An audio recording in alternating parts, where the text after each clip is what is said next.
to the graphic nature of this program, listener discretion is advised.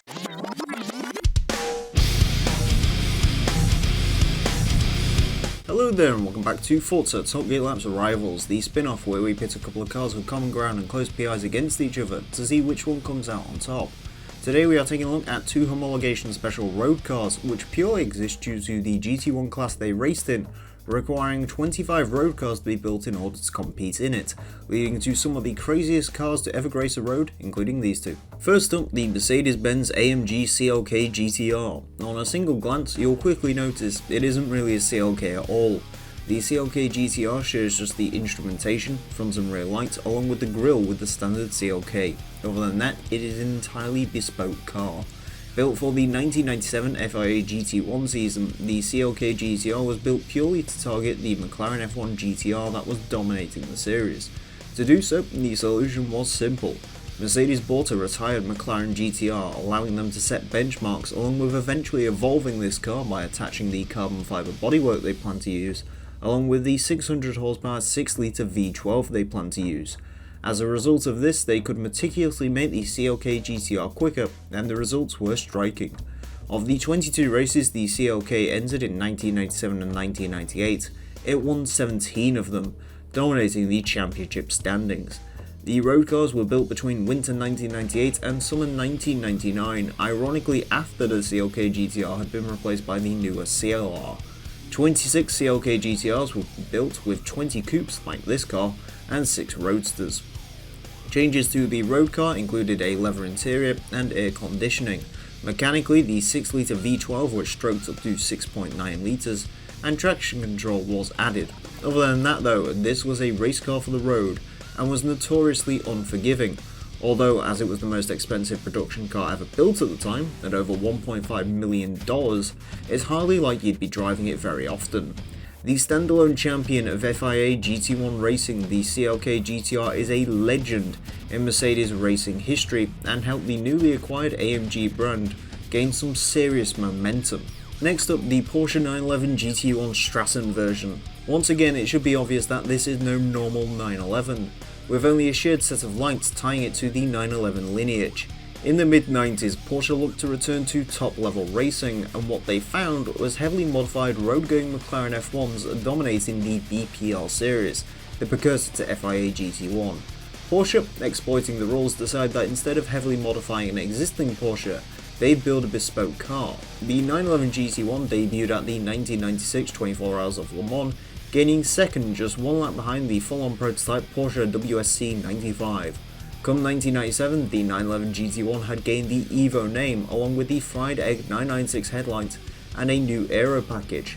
However, Porsche was in for a shock, with manufacturers realising the potential of the 911 GT1. Several would also make bespoke models, such as the CLK GTR and newly revised McLaren F1 GT, which proved to be tough competition. The 911 would gain just a handful of third places, and despite an overhaul of the GT1 Evo into the GT1 98, the 1998 season would be much more of the same despite McLaren pulling out. However, the 911 GT1 98 would, despite all odds, win the 1998 24 Hours of Le Mans, making win number 16 overall for Porsche. Onto the Strassenversion, or street version we have here, and it is based on the 911 GT1 Evo, although two 993 lighted examples and one 911 GT1 98 version exist. These cars began production in October 1997, running into 1998, and featured the same twin-turbocharged 3.2-litre flat-six engine as the race car, although detuned due to emissions regulations. Inside featured an interior very similar to the one found in a standard 911, and other than that, changes from the race version are minimal. Despite a lackluster GT1 run, the 911 GT1 is a true icon of Porsche history, and the Strassenversion can be seen as the trailblazers for cars like the Carrera GT and 918 Hybrid. So there you have it, two flipping fast road cars of the yesteryears. Let's see if the CLK is just as dominant around our track, or if the 911 can finally topple it. So we begin with the 1998 Mercedes-Benz AMG CLK GTR, 622 horsepower, 539 foot-pound torque, 3,175 pounds of weight. This is the most powerful car out of the two, torquiest car out of the two, and the heaviest car out of the two. So this is the big bruiserweight that we're all going to be looking at. The CLK GTR, a really awesome car. I adore these things. I mean, I love all GT1 road cars because they're completely mental, but the CLK is among the most mental of all of them. I mean, come on, the base model CLK in Europe had like 136 horsepower, and then you had this giant mid-mounted V12 monster that was pretending to be a CLK. It's great. Anyways, as far as it goes to drive, this car is excellent. I always love driving these cars from the 90s, these GT1 homologation specials, because they're usually very excellent to drive, and this one is no exception. Really easy to tame, super easy car to drive in general, in all honesty. A lot easier than stuff like the TVR Speed 12 that we've seen in the Nissan R390. Does have a little bit of a tendency to slide at lower speeds, but other than that, it is just a super easy, almost relaxing car to drive, this one, which is actually pretty surprising considering what it is. Next up, we have the 1998 Porsche 911 GT1 Strassenversion, 536 horsepower, 442 foot-pound torque, 2,646 pounds of weight. As previously mentioned, this one is our underdog in more ways than one, because of course the real-life racing career of the 911 GT1 was nowhere near as glamorous as the CLK GTR with its multiple title wins. This thing, I believe it won in Canadian endurance racing or something a few times, but that's pretty much the only real accolades this thing has to its name. I also love the 911 GT1 Strassenversion. I think this is a truly fantastic looking car. I was super stoked when I found out this was returning to Forza, because after Forza Motorsport 3, which it was in, it just never came back until 7, and I was extremely excited to drive this car, and I'm extremely excited to be telling you about it now. It is an excellent car to drive once again. However, I will say, compared to the CLK, this car is a little harder to drive. It's not quite as easy as the CLK. The CLK you get in, you drive, it's very easy. With this, you do have to practice a bit, you do need to learn it a little bit. But once you do, it really can keep the pace on, and it really can upset the CLK a little bit in terms of its overall performance. Speaking of its overall performance, and well, the leaderboard, it was the quickest, just.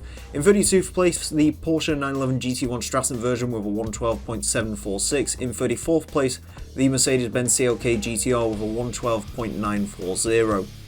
Yeah, it is worth pointing out the 911 Strassenversion was running consistently slower than the CLK GTR, but that last lap with the 911 just pushed it over the edge. In truth, the CLK should have probably won the lap time battle, but, you know, we take whatever the fastest time was, and the Porsche was faster than the Mercedes in that case. So, yeah, really surprising. But here's the real question. Out of the two, which one would I have? And I love the 911 GT1 Strassenversion. I adore it. I think it looks brilliant. It's excellent. It's mental. However, for me personally, that CLK GTR, there's just something about it. Again, there's something more crazy about a mid-engine V12 Mercedes CLK. The Mercedes CLK is not a car I particularly like per se in its stock guise, but I mean the GTR version, how can you not love it? It's just crazy and mental, and I do like it. Sure, there are GT1 road cars that I prefer over this. I mean, there's the Toyota GT1 road car, which is amazing. You put a suitcase in the fuel tank and that's how it passes through inspection. But yeah, no, out of these two, the CLK GTR is my favourite, although I do adore that Porsche as well. In truth, I'd be very happy with either one of these cars that you give me, but our overall winner for today was the 911 in terms of its lap time, surprisingly enough. So there you go. Thank you all very much for watching this edition of Forza Top Gear Laps. Do hope you've enjoyed. Next time on the main show, we'll be taking a look at some more American cars, and next time on Rivals, I have no idea what we're looking at because I can't change the page in our book, but I'm sure whatever it is, it will be interesting. So join us for that. Thank you all very much for watching. Until next time, farewell. Right on the edge.